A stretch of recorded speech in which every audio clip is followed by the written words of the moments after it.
అంటే కాలం తెచ్చిన కరువు కాదు, కాంగ్రెస్ తీసుకొచ్చినటువంటి కరువు ఇది. అంటే ఈ కరువు కావచ్చు, యూరియా సమస్య కావచ్చు, వాళ్ళు ఇస్తా అన్నటువంటి అనేక హామీలు ఎక్కడ కూడా అమలు చేయలేదు.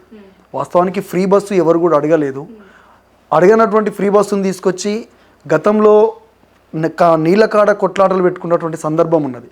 అంటే నల్ల నీళ్ళ కాడ 2014 కంటే ముందు మన తల్లులు కావచ్చు, మన అక్కలు కావచ్చు, అంటే బిందెలు ఇప్పుడు యూరియా బస్తాల కోసం ఎట్లయితే ఆధార్ కార్డులు, చెప్పులు ఎట్లయితే పెడుతున్నామో, వెనకట నల్ల నీళ్ళ కాడ కూడా మన అమ్మలక్కలు అట్లనే పెట్టుకొని నేను ముందు వచ్చినా అని కొట్టుకున్న సందర్భాలు ఉన్నాయి.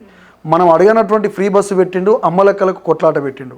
ఇవాళ యూరియా దగ్గర కూడా కొట్టుకుంటుంటే బాధ అనిపిస్తున్నది. వాళ్ళ ఆస్తుల కోసం కాదు, వాళ్ళ గెట్ల పంచాయతీ కాదు, ఏ పంచాయతీ కాదు, కేవలం ఒక్క యూరియా బస్తా కోసం ఆ పరిస్థితి వచ్చిందంటే అది కేవలం అది కాలం తెచ్చింది కాదు, కేవలం కాంగ్రెస్ తెచ్చినటువంటి పరిస్థితే. కాబట్టి ఎందుకంటే వాళ్ళకు ముందస్తుగా నిజానికి పంటల కాలం వచ్చిందంటే రైతుకి ఏది అవసరమో ఒక రైతు బిడ్డ అని చెప్పుకుంటున్నటువంటి రేవంత్ రెడ్డి, నిజంగా నువ్వు రైతు బిడ్డవే అయితే రైతుకి ఎట్లాంటి సమస్య ఉంటుంది, నువ్వు ఇస్తానటువంటి హామీ ఏంది, రైతు బంధు ఏంది, రైతు బీమా ఏంది, ఏ కాలంలో ఏ పంట వేస్తారు, ఏ పంటకు ఏ మందు అవసరము, ఎట్లాంటి సందర్భం అవసరం వస్తుంది అనేది ఏది కూడా ఒక ముందస్తు ఆలోచన లేకుండా ఈరోజు రైతుకి ఈ పరిస్థితి తీసుకొచ్చిండు రేవంత్ రెడ్డి. ఇది కాంగ్రెస్ ప్రభుత్వం.